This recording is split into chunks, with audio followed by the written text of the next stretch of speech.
पार्वती की तपस्या विषयक दृढ़ता, उनका पहले से ही उग्र तप, उससे त्रिलोकी का संतृप्त होना तथा समस्त देवताओं के साथ ब्रह्मा और विष्णु का भगवान शिव के स्थान पर जाना। ब्रह्मा जी कहते हैं, मुनीश्वर, शिव की प्राप्ति के लिए इस प्रकार तपस्या करते हुए पार्वती के बहुत वर्ष बीत गए, तो भी भगवान शंकर प्रकट नहीं हुए। तब हिमाचल, मैना, मेरू और मंदराचल आदि ने आकर पार्वती को समझाया और शिव की प्राप्ति को अत्यंत दुष्कर बताकर उनसे यह अनुरोध किया कि तुम तपस्या छोड़कर घर को चलो। तब उनकी बात सुनकर पार्वती ने कहा, पिताजी, माताजी तथा मेरे सभी बांधव, पहले मैंने जो बात कही थी उसे क्या आप लोगों ने भुला दिया? अस्तु, इस समय मेरी जो प्रतिज्ञा है उसे आप लोग सुन लें। जिन्होंने रोज से कामदेव को जलाकर भस्म कर दिया, वे महादेव जी यद्यपि विरक्त हैं, तो मैं अपनी तपस्या से उन्हें भक्त वत्सल भगवान शंकर को अवश्य संतुष्ट करूंगी। आप सब लोग प्रसन्नता पूर्वक अपने अपने घर को जाएं। महादेव जी संतुष्ट होंगे ही, इसमें अन्यथा विचार की आवश्यकता ही नहीं है। जिन्होंने कामदेव को जलाया है, जिन्होंने इस पर्वत के वन को भी जलाकर भस्म कर दिया है, उन भगवान शंकर को मैं केवल तपस्या से ही यहाँ बुलाऊंगी। महाभागगण, आप यह जान लें कि महान तपोबल से ही भगवान सदाशिव की सेवा सुलभ हो सकती है। यह मैं आप लोगों से सत्य सत्य कहती हूँ। सुमधुर भाषण करने वाली पर्वत राजकुमारी शिवा माता मेनका, भाई मैनाक और पिता हिमालय और मंदरांचल आदि से उपयुक्त बात कहकर शीघ्र ही चुप हो गईं। शिवा के ऐसे कहने पर वे चतुर चालाक पर्वत, गिरिराज, सुमेरु आदि गिरजा की बारंबार प्रशंसा करते हुए अत्यंत विस्मित हो आए। वे वहां से लौट गए।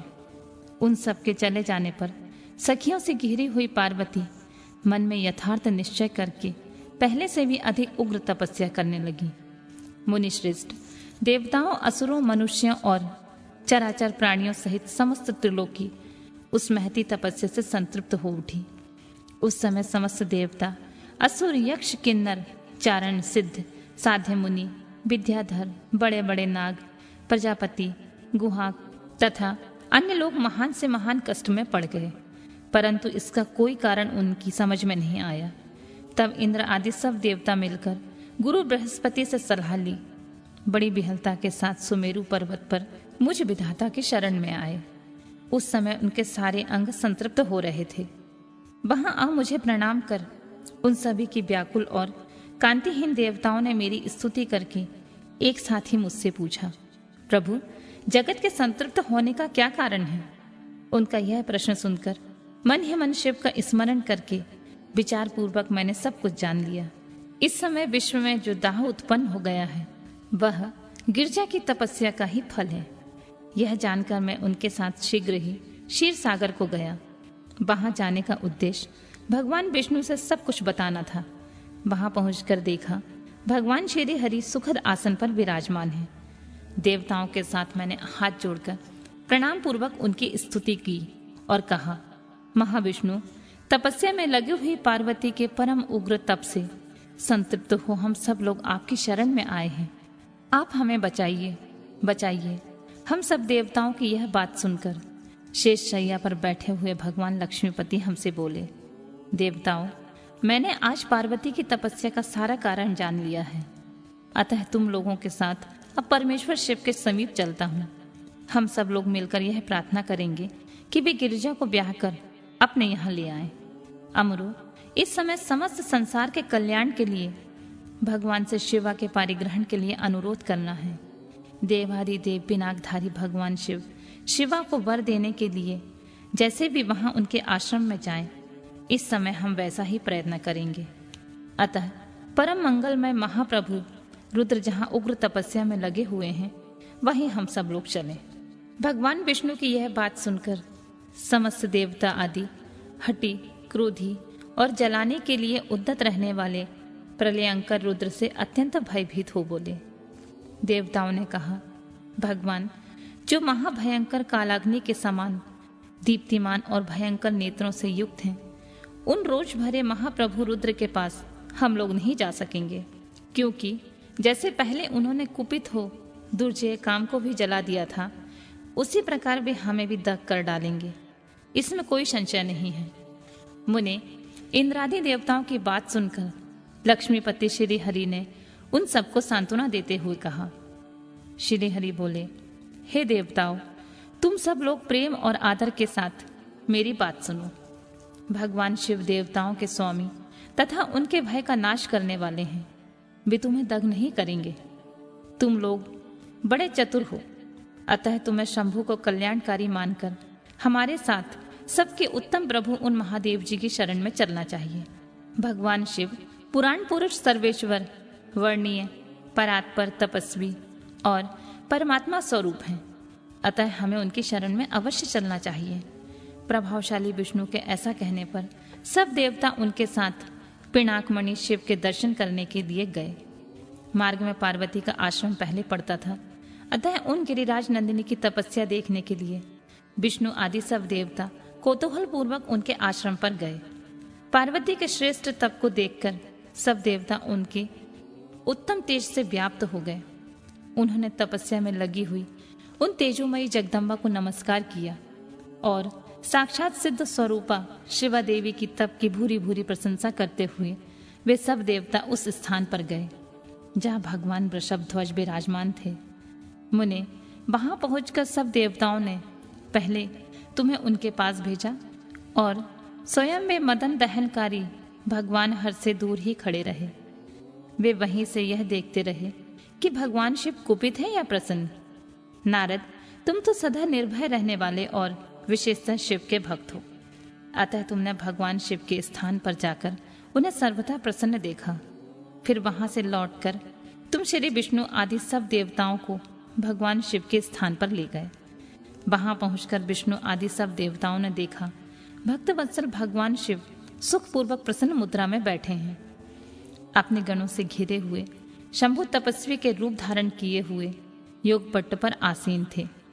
उन परमेश्वर स्वरूपी शंकर का दर्शन करके मेरे सहित श्री विष्णु तथा अन्य देवताओं, सिद्धों और मुनीश्वर ने उन्हें प्रणाम करके वेदों और उपनिषदों के सूत्रों के द्वारा उनका स्तवन किया। देवताओं का भगवान शिव से पार्वती के साथ विवाह करने का अनुरोध, भगवान का विवाह का दोष बताकर अस्वीकार करना तथा उनके पुनः प्रार्थना करने पर स्वीकार कर लेना। ब्रह्मा जी कहते हैं, नारद, देवताओं ने वहां पहुंचकर भगवान रुद्र को प्रणाम करके उनकी स्तुति की। तब नंदकेश्वर ने भगवान शिव से उनकी दीन बंधुता एवं भक्त वत्सलता की प्रशंसा करते हुए कहा, प्रभु, देवता और मुनि संकट में पड़कर आपकी शरण में आए हैं। सर्वेश्वर, आप उनका उद्धार कीजिए। दयालु नंदी की इस प्रकार सूचित करने पर भगवान शंभु धीरे धीरे आंखें खोलकर ध्यान से उपरत हुए। समाधि से विरत हो परम ज्ञानी परमात्मा एवं ईश्वर शंभु ने समस्त देवताओं से इस प्रकार कहा, श्री विष्णु और ब्रह्मा आदि देवेश्वरों, तुम सब लोग मेरे समीप कैसे आए हो? तुम अपने आने का जो भी कारण हो शीघ्र बताओ। भगवान शंकर का यह वचन सुनकर सब देवता प्रसन्न हो कारण बताने के लिए भगवान विष्णु के मुंह की ओर देखने लगे। तब शिव के महान भक्त और देवताओं के हितकारी श्री विष्णु मेरे बताए हुए देवताओं के महत्तर कार्य को सूचित करने लगे। उन्होंने कहा, शंभु, तारकासुर ने देवताओं को अत्यंत अद्भुत एवं महान कष्ट प्रदान किया है। यही बताने के लिए सब देवता यहाँ आए हैं। भगवान, आपके औरस पुत्र से ही तारक दैत्य मारा जा सकेगा और किसी प्रकार से नहीं। यह मेरा कथन सर्वथा सत्य है। महादेव, इस प्रकार विचार करके आप कृपा करें। आपको नमस्कार है स्वामी। तारकासुर के द्वारा उपस्थित किए गए इस कष्ट से आप देवताओं का उद्धार कीजिए। देव शंभु, आप दाहिने हाथ से गिरिजा का पारिग्रहण करें। गिरिराज हिमवान के द्वारा दी हुई महानुभावा पार्वती को पारिग्रहण के द्वारा ही अनुग्रहित कीजिए। श्री विष्णु का यह वचन सुनकर योग पारायण भगवान शिव ने उन सबको उत्तम गति का दर्शन कराते हुए इस प्रकार कहा, देवताओं, जो ही मैंने सर्वांग सुंदरी गिरिजा देवी को स्वीकार किया, त्यों ही समस्त सुरेश्वर तथा ऋषि मुनि सकाम हो जाएंगे। फिर तो वे परमार्थ पथ पर चलने में समर्थ ना हो सकेंगे। दुर्गा अपने पारिग्रहण मात्र से ही कामदेव को जीवित कर देगी। विष्णु, मैंने कामदेव को चलाकर देवताओं का बहुत बड़ा कार्य सिद्ध किया है। आज से सब लोग मेरे साथ सुनिश्चित रूप से निष्काम होकर रहें। देवताओं, जैसे मैं हूं उसी तरह तुम सब लोग पृथक पृथक रहकर कोई विशेष प्रयत्न किए बिना ही अत्यंत दुष्कर एवं उत्तम तपस्या कर सकोगे। अब उस मदन के ना होने से तुम सब देवता समाधि के द्वारा परमानंद का अनुभव करते हुए निर्विकार हो जाओ, क्योंकि काम नरक की ही प्राप्ति कराने वाला है। काम से क्रोध होता है, क्रोध से मोह होता है और मोह से तपस्या नष्ट होती है। अतः तुम सभी श्रेष्ठ देवताओं को काम और क्रोध का परित्याग कर देना चाहिए। मेरे इस कथन को कभी अन्यथा नहीं मानना चाहिए। ब्रह्मा जी कहते हैं, नारद, वृषभ के चित्त से युक्त ध्वजा धारण करने वाले भगवान महादेव ने इस प्रकार की बातें सुनाकर ब्रह्मा, विष्णु, देवताओं तथा मुनियों को निष्काम धर्म का उपदेश दिया। तदनंतर भगवान शंभु पुनः ध्यान लगाकर चुप हो गए और पहले की भांति पार्षदों से घिरे हुए सुस्थिर भाव से बैठ गए। वे अपने मन ही मन स्वयं आत्मस्वरूप निरंजन, निराभास, निर्विकार, निरामय, परात्पर, नित्य, ममता रहित, निर्विग्रह, शब्दातीत, निर्गुण, ज्ञानगम्य एवं प्रकृति से पर परमात्मा का चिंतन करने लगे। इस प्रकार परम स्वरूप का चिंतन करते हुए वे ध्यान में स्थित हो गए। बहुत से प्राणियों की सृष्टि करने वाले भगवान शिव का ध्यान करते करते ही परमानंद में निमग्न हो गए। श्री हरि एवं इंद्र आदि देवताओं ने जब परमेश्वर शिव को ध्यान मग्न देखा, तब उन्होंने नंदी की सम्मति दी। नंदी ने पुनः दीन भाव से स्तुति करने के लिए कहा। उनकी इस सत्सम्मति के अनुसार देवता स्तुति करने लगे। वे बोले, देवादेव, महादेव, करुणा सागर प्रभु, हम आपकी शरण में आए हैं। आप महान कष्ट से हमारा उद्धार कीजिए। ब्रह्मा जी कहते हैं, नारद, इस प्रकार बहुत दीनता पूर्वक उक्ति से देवताओं ने भगवान शंकर की स्तुति की। इसके बाद वे सब देवता प्रेम से व्याकुलचित हो उच्च स्वर से फूट फूट कर रोने लगे। मेरे साथ भगवान श्री हरि उत्तम भक्ति भाव से युक्त हो मन ही मन भगवान शंभु का स्मरण करते हुए अत्यंत दीनतापूर्ण वाणी के द्वारा उनसे अपना अभिप्राय निवेदन करने लगे। देवताओं के मेरे तथा श्री हरि की इस प्रकार बहुत सी स्तुति करने पर भगवान महेश्वर अपनी भक्त वत्सलता के कारण ध्यान से विरत हो गए। उनका मन अत्यंत प्रसन्न था। वे भक्त वत्सल शंकर श्री हरि आदि को करुणा दृष्टि से देखकर उनका हर्ष बढ़ाते हुए बोले, विष्णु, ब्राह्मण तथा इंद्र आदि देवताओं, तुम सब लोग एक साथ यहाँ किस अभिप्राय से आए हो? मेरे सामने सच सच बताओ। श्री हरि ने कहा, महेश्वर, आप सर्वज्ञ हैं, सबके अंतर्यामी ईश्वर हैं। क्या आप हमारे मन की बात नहीं जानते? अवश्य जानते हैं, तथापि आपकी आज्ञा से मैं स्वयं भी कहता हूँ। सुखदायक शंकर, हम सब देवताओं को तारकासुर से अनेक प्रकार का दुख प्राप्त हुआ है, इसलिए देवताओं ने आपको प्रसन्न किया है।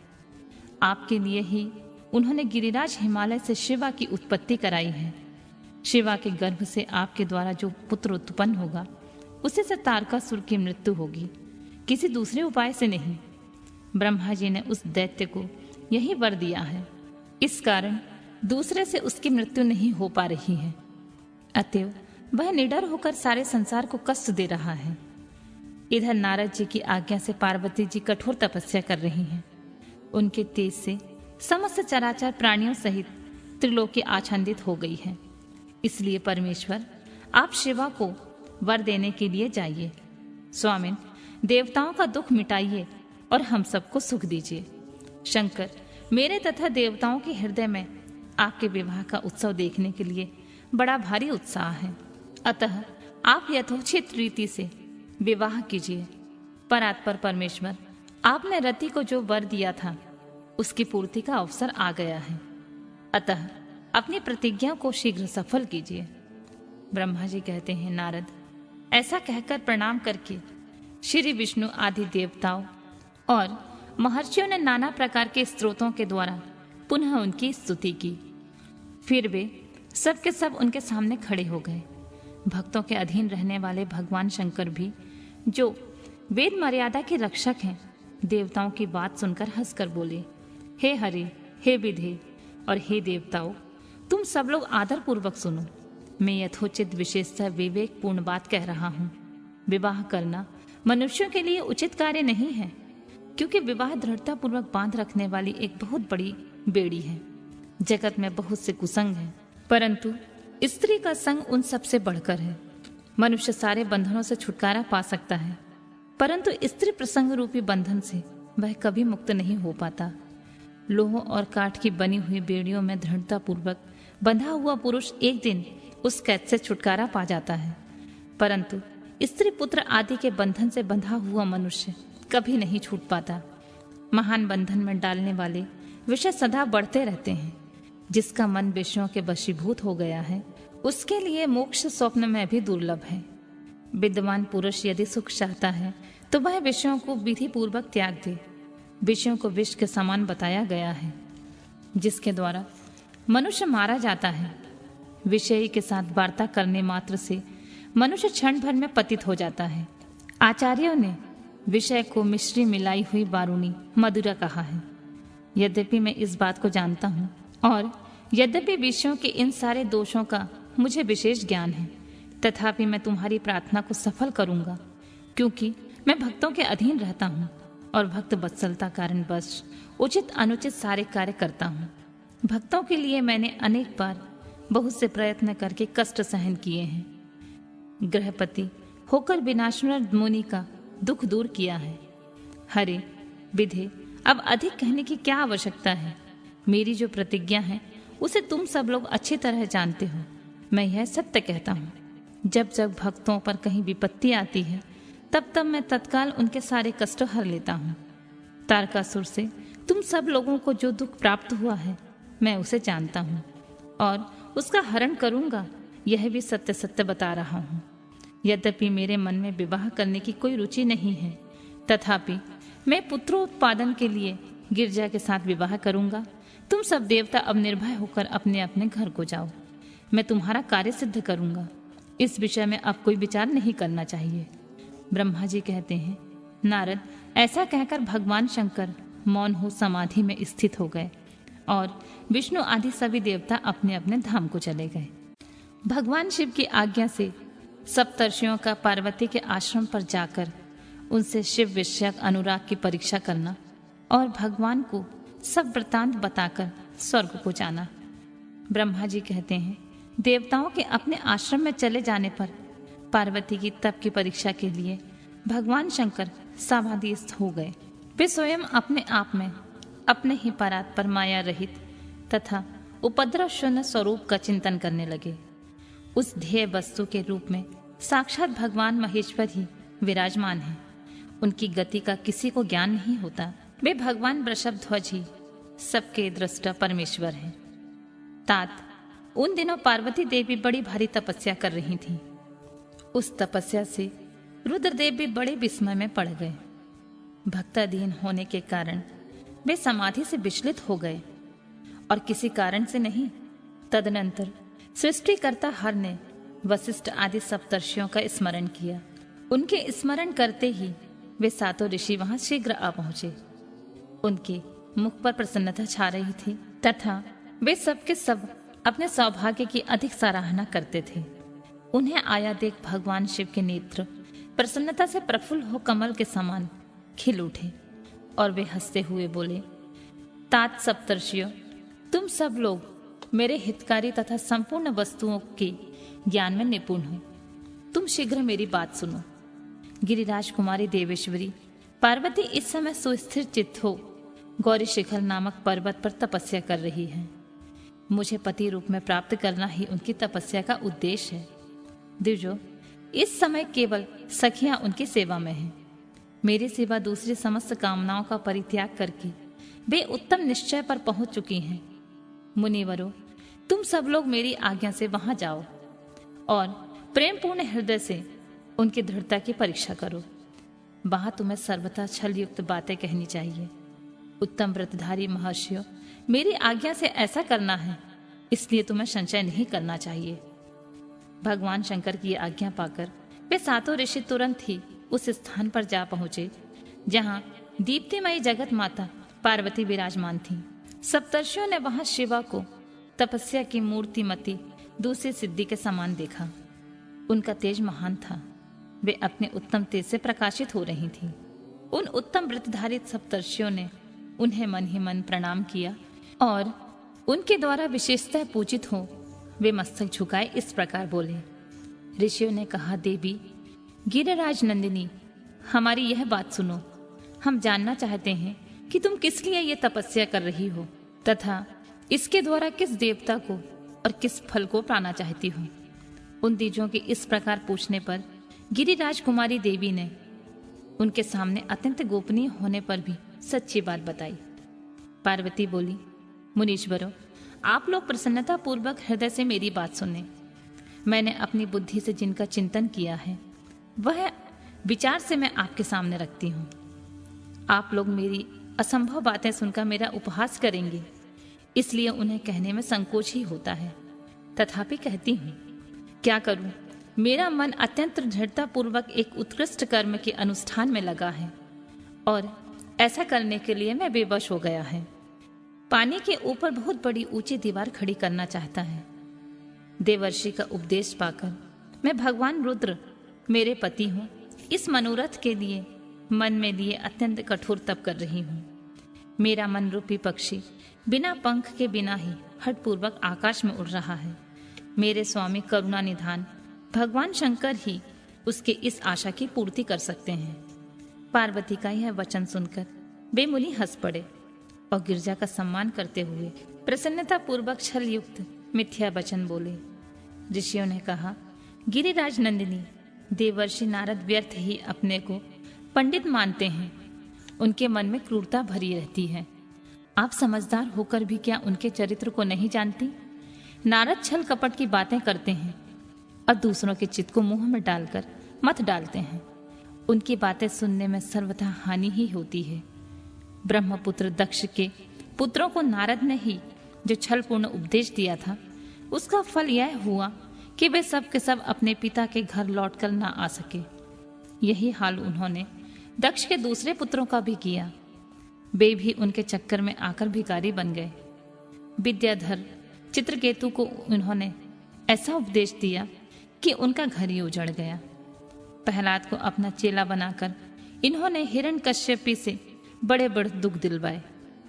ये सदा दूसरों की बुद्धि में भेद पैदा करते हैं। नारद मुनि कानों को पसंद आने वाली अपनी विद्या जिस जिसको सुना देते हैं, वही अपना घर छोड़कर तत्काल भीख मांगने लगता है। उनका मन मलिन है। केवल शरीर ही सदा उज्जवल दिखाई देता है। हम उन्हें विशेष रूप से जानते हैं क्योंकि उनके साथ रहते हैं। उनका उपदेश पाकर बड़े बड़े विद्वानों द्वारा सम्मानित होने वाली तुम भी व्यर्थ ही भुलावे में आ गई हो और मूर्ख बनकर दुष्कर तपस्या करने लगी हो। बाले, तुम जिनके लिए यह भारी तपस्या करती हो वे रुद्र सदा उदासीन, निर्विकार और काम के शत्रु हैं। इसमें संशय नहीं है। वे अमांगलिक वस्तुओं से युक्त शरीर धारण करते हैं, लज्जा को तिलांजलि दे चुके हैं। उनका ना कहीं घर है और न द्वार।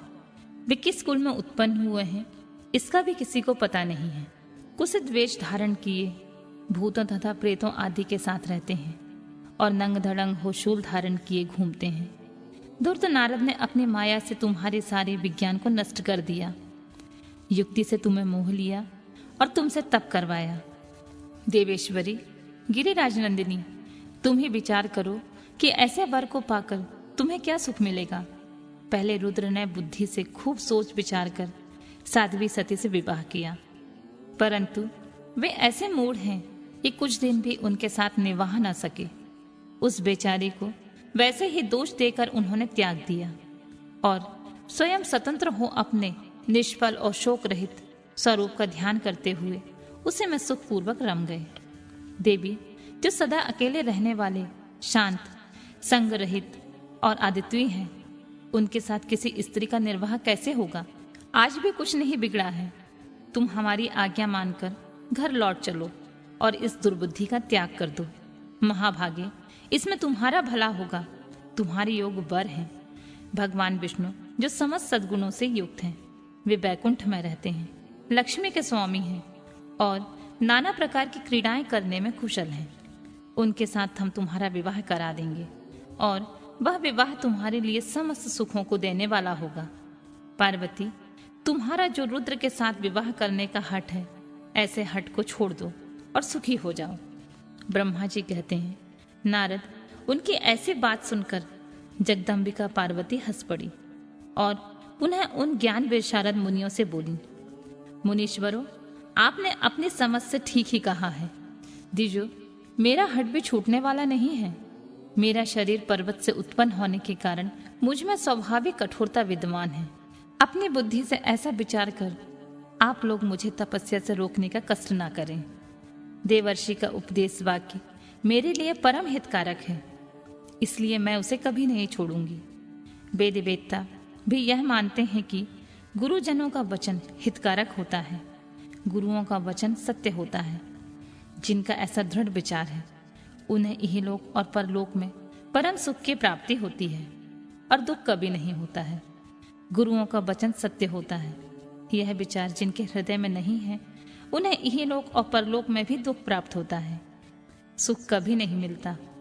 अतः द्विजो, गुरुओं का वचन कभी किसी तरह भी त्याग नहीं करना चाहिए। मेरा घर बसे या उजड़ जाए, मुझे तो हठ सदा ही सुख देने वाला है। मुनिवरों, आपने जो बात कही है मैं उनका आपसे कहे हुए तात्पर्य से भिन्न अर्थ समझती हूँ। उनका यहाँ संक्षेप में विवेचन प्रस्तुत करती हूँ। आपने यह ठीक कहा है कि भगवान विष्णु सद्गुणों के धाम तथा लीला बिहारी हैं। साथ ही आपने सदाशिव को निर्गुण कहा है। इसमें जो कारण है वह बताया जाता है।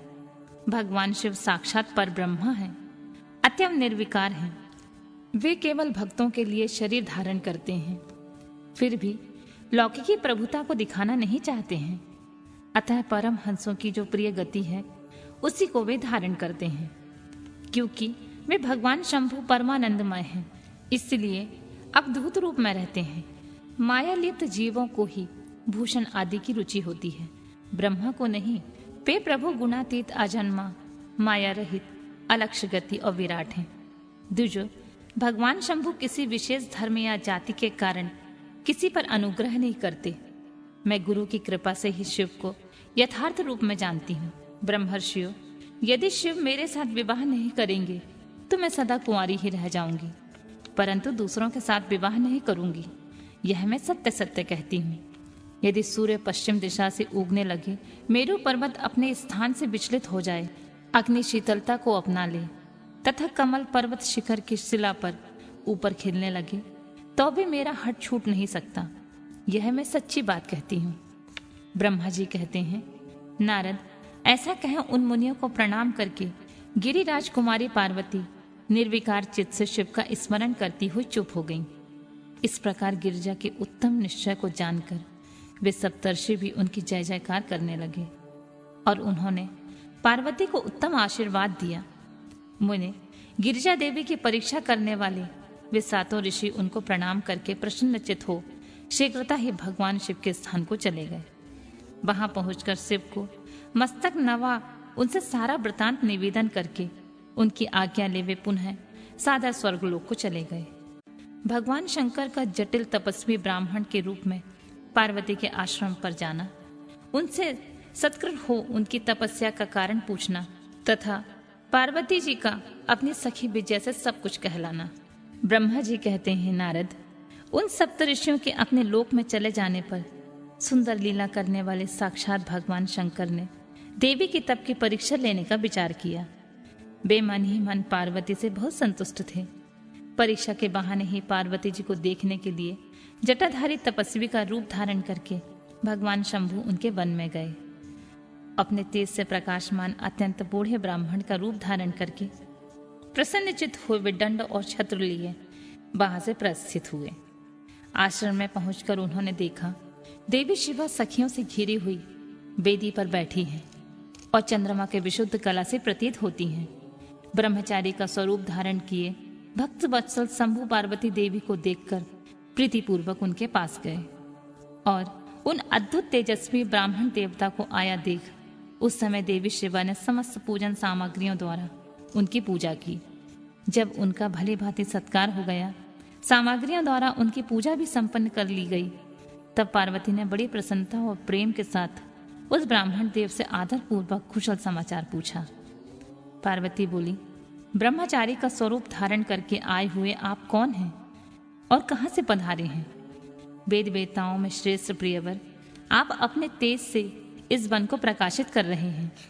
मैंने जो कुछ पूछा है उसे बतलाइए।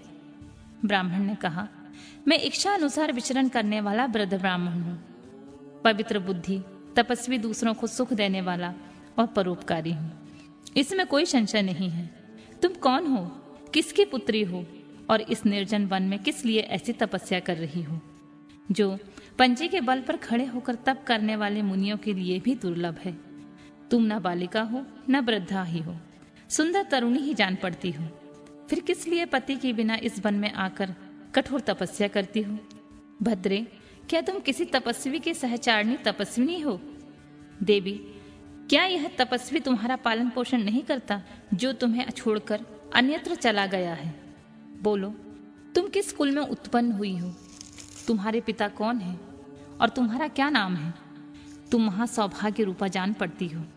तुम्हारा तपस्या में अनुराग व्यर्थ है। क्या तुम वेद माता गायत्री हो, लक्ष्मी हो, अथवा क्या सुंदर रूप वाली सरस्वती हो? इन तीनों में तुम कौन हो, यह मैं अनुमान से निश्चय नहीं कर पाता। पार्वती बोली, विप्रवर, ना तो मैं वेद माता गायत्री हूँ, न लक्ष्मी हूँ और न सरस्वती ही हूँ। इस समय मैं हिमाचल की पुत्री हूँ। मेरा नाम पार्वती है। पूर्व काल में, इससे पहले कि मैं जन्म में प्रजापति दक्ष की पुत्री थी, उस समय मेरा नाम सती था। एक दिन पिता ने मेरे पति की निंदा की थी, जिससे कुपित हो मैंने योग के द्वारा शरीर को त्याग दिया था। इस जन्म में भगवान शिव मुझे मिल गए थे, परंतु भाग्यवश काम को भस्म करके वे मुझे भी छोड़कर चले गए। ब्राह्मण शंकर जी के चले जाने पर मैं विरह ताप से उद्विग्न हो उठी और तपस्या के लिए दृढ़ निश्चय करके पिता के घर से यहाँ गंगा जी के तट पर चली आई। यहाँ दीर्घकाल तक कठोर तपस्या करके भी मैं अपने प्राण वल्लभ को ना पा सकी, इसलिए अग्नि में प्रवेश कर जाना चाहती थी। इतने में ही आपको आया देख मैं क्षण भर के लिए ठहर गई। अब आप जाइए, मैं अग्नि में प्रवेश करूंगी, क्योंकि भगवान शिव ने मुझे स्वीकार नहीं किया। किंतु जहां जहां मैं जन्म लूंगी, वहां वहां शिव का ही पति रूप में वर्ण करूंगी। ब्रह्मा जी कहते हैं, नारद, ऐसा कहकर पार्वती उन ब्राह्मण देवता के सामने ही अग्नि में समा गई। यद्यपि ब्राह्मण देव सामने से उन्हें बारंबार ऐसा करने से रोक रहे थे, अग्नि में प्रवेश करती हुई पर्वत राजकुमारी पार्वती की तपस्या के प्रभाव से वह आग उसी क्षण चंदन पंख के समान शीतल हो गई। क्षण भर उसी आग के भीतर रहकर जब पार्वती आकाश के ऊपर उड़ने लगी, तब ब्राह्मण रूपधारी शिव ने सहसा हंसते हुए उनसे पुनः पूछा, अहो भद्रे, तुम्हारा तप क्या है? यह कुछ भी मेरी समझ में नहीं आया। इधर अग्नि से तुम्हारा शरीर नहीं जला, यह तो तपस्या की सफलता का सूचक है, परंतु अब तक तुम्हें अपना मनोरथ प्राप्त नहीं हुआ, इससे उसकी विफलता प्रकट होती है। अतः देवी, सबको आनंद देने वाले मुझ श्रेष्ठ ब्राह्मण के सामने तुम अपने अभीष्ट मनोरथ को सच सच बताओ। ब्रह्मा जी कहते हैं, नारद, ब्राह्मण के इस प्रकार पूछने पर उत्तम व्रत का पालन करने वाली अंबिका ने अपनी सखी को उत्तर देने के लिए प्रेरित किया। पार्वती से प्रेरित हो उन विजया नामक प्राण प्यारी सखी ने, जो उत्तम व्रत को जानने वाली थी, जटाधारी तपस्वी से कहा, साधु, तुमसे पार्वती के उत्तम चरित्र का और इनकी तपस्या के समस्त कारणों का वर्णन करती हूँ। आप सुनना चाहते हैं तो सुनिए। मेरी सखी गिरिराज हिमाचल की पुत्री हैं। ये पार्वती और काली नाम से विख्यात हैं तथा माता मेनका की कन्या हैं। अब तक किसी ने इनके साथ विवाह नहीं किया है। ये भगवान शिव के सिवा किसी दूसरे को चाहती भी नहीं है। उन्हीं के लिए 3000 वर्षों से तपस्या कर रही हैं। भगवान शिव की प्राप्ति के लिए ही मेरी इन सखी ने ऐसा तप आरंभ किया है। विप्रवर, इसमें जो कारण है मैं उसे बताती हूँ, सुनिए। ये पर्वतराज कुमारी ब्रह्मा, विष्णु तथा इंद्र आदि देवताओं को छोड़कर भी अपने केवल पिनाकमणि भगवान शंकर को ही अपने पति रूप में प्राप्त करना चाहती हैं और नारद जी के आदेश से यह कठोर तपस्या कर रही हैं। द्विजश्रेष्ठ, आपने जो कुछ पूछा था उसके अनुसार मैंने प्रसन्नता पूर्वक अपनी सखी का मनोरथ बता दिया। अब आप और क्या सुनना चाहते हैं? ब्रह्मा जी कहते हैं, नारद, विजया का यह यथार्थ वचन सुनकर जटाधारी तपस्वी रुद्र हंसते हुए बोले, सखी ने जो यह कुछ कहा है उसमें कुछ परिहास का अनुमान होता है। यदि यह सब कुछ ठीक हो तो पार्वती देवी अपने मुख से कहें। जटिल ब्राह्मण के इस प्रकार कहने पर पार्वती देवी अपने मुंह से यूं कहने लगी,